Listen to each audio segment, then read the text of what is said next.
안녕하십니까? 인생의 복잡한 문제들을 말씀으로 단칼에 해결해주는 김종근 목사의 궤도 남마입니다.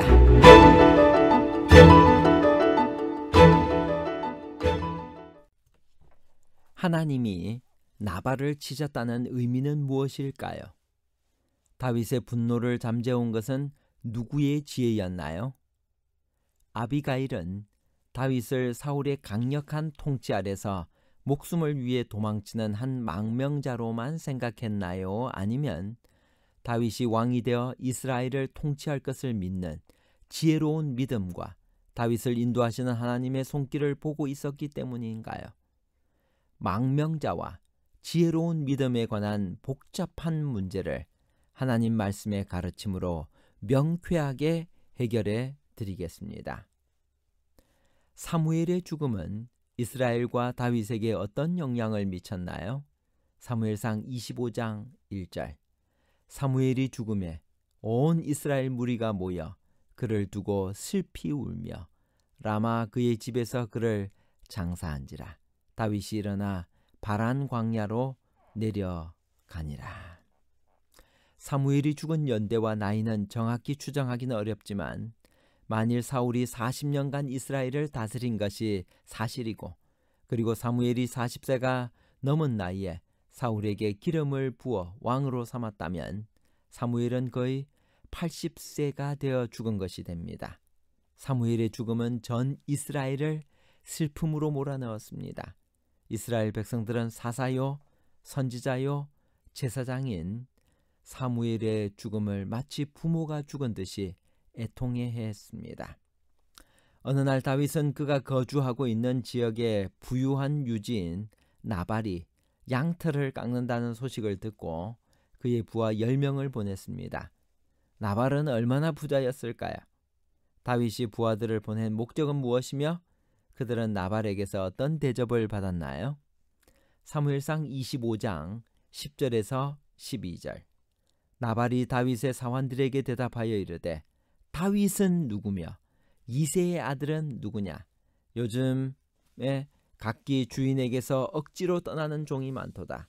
내가 어찌 내 떡과 물과 내 양털 깎는 자를 위하여 잡은 고기를 가져다가 어디서 왔는지도 알지 못하는 자들에게 주겠느냐 한지라. 이에 다윗의 소년들이 돌아서 자기 길로 행하여 돌아와 이 모든 말을 그에게 전하매. 양털을 깎는 날은 유목민들에게는 가장 큰 축제일이었습니다. 그날은 많은 음식을 장만하고 일꾼들과 나그네들에게도 후히 접대를 하는 것이 관습이었습니다.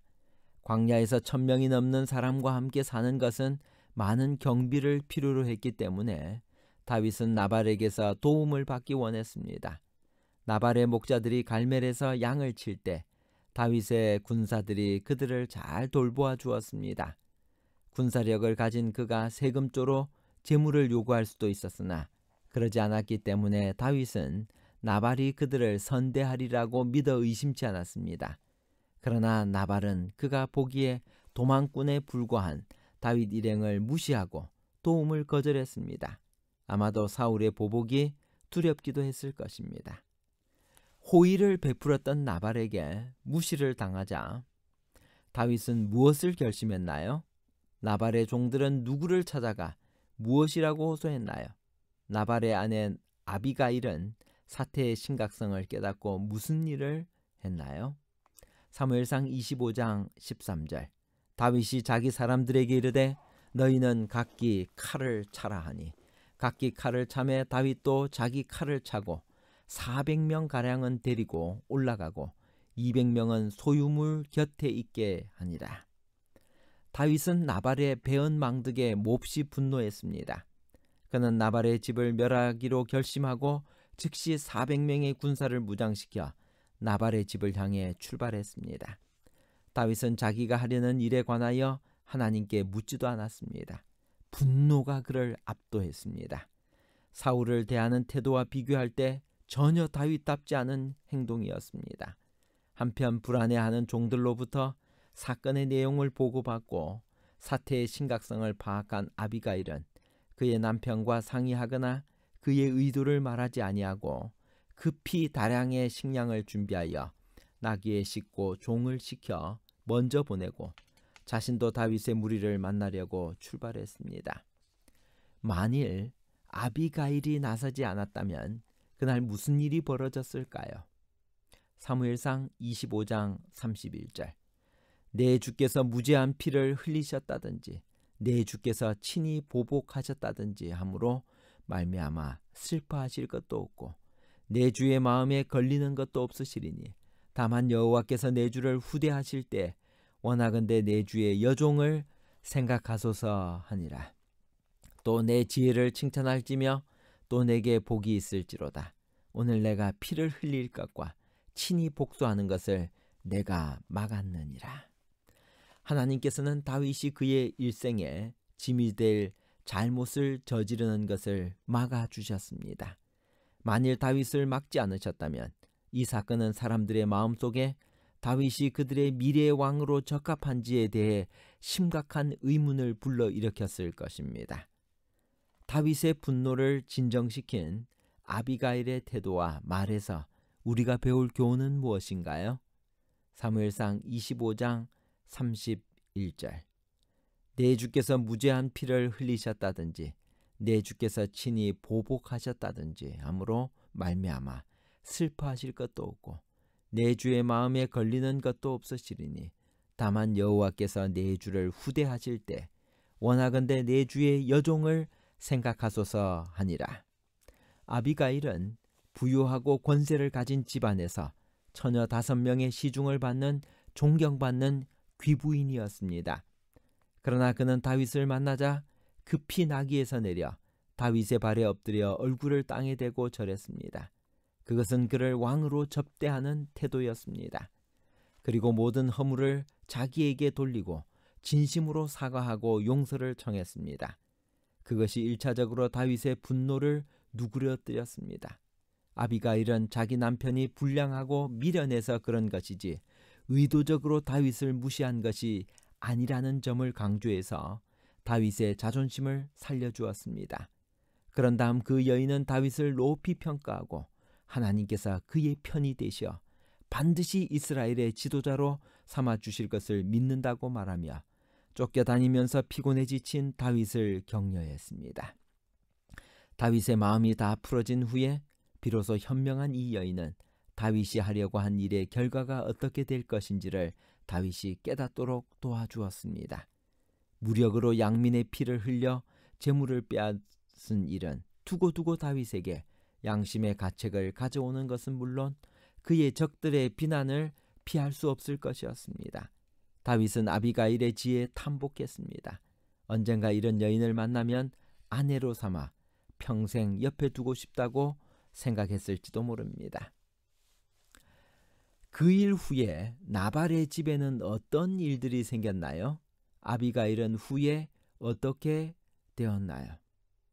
사무엘상 25장 36절. 아비가일이 나발에게로 돌아오니 그가 왕의 잔치와 같은 잔치를 그의 집에 배설하고 크게 취하여 마음의 기뻐함으로 아비가일이 밝는 아침까지는 아무 말도 하지 아니하다가 아침에 나발이 포도주에서 깬 후에 그의 아내가 그에게 이 일을 말하매 그가 낙담하여 몸이 돌과 같이 되었더니 한 열흘 후에 여호와께서 나발을 치심해 그가 죽으니라. 나발을 하나님이 치신 것이 아닙니다. 우리가 하나님이 치셨다라는 표현을 자주 사용하는 것은 하나님의 뜻이 아닙니다. 성경은 하나님이 막지 않은 일을 자주 그분이 행한 것으로 표현하고 있습니다. 나발에게는 여러 기회가 있었습니다. 하나님께서는 그에게 경건하고 지혜로운 아내도 주셨습니다. 그러나 그의 마음이 너무나 완고하고 미련했기 때문에 그 모든 것이 그에게 효과적인 영향을 끼치지 못했습니다. 그는 하나님으로부터 생명을 보호받을 권리를 잃어버리게 된 것입니다. 다윗의 첫 번째 부인은 사울의 딸 미갈입니다. 그러나 다윗이 사울을 피해 도망치게 된 후에는 만나지 못했고 사울은 미갈을 발디라는 사람과 재혼시켰습니다. 아비가일은 다윗의 부인이 된 후 다윗의 둘째 아들 길르압을 낳았습니다. 다윗의 첫째 아들은 아히노암의 아들 암논입니다. 결론입니다. 첫 번째, 나발을 하나님이 치신 것이 아닙니다. 우리가 하나님이 치셨다는 표현을 자주 사용하는 것은 하나님의 뜻이 아닙니다. 성경은 하나님이 막지 않은 일을 자주 그분이 행한 것으로 표현하고 있습니다. 둘째, 아비가일은 다윗을 사울의 강력한 통치 아래서 목숨을 위해 도망치는 한 망명자로만 생각한 것이 아니라 다윗이 왕이 되어 이스라엘을 통치할 것을 믿는 지혜로운 믿음과 다윗을 인도하시는 하나님의 손길을 보고 있었습니다. 셋째, 다윗의 분노를 풀어주는 아비가일에게서 배울 교훈은 진심으로 사과하고 용서를 빌었다는 것과 상처받은 다윗의 자존심을 높여주고 격려했고 마음이 부드러워진 후에 그의 분노가 가져올 결과를 넌지시 알려주었다는 것입니다. 감사합니다.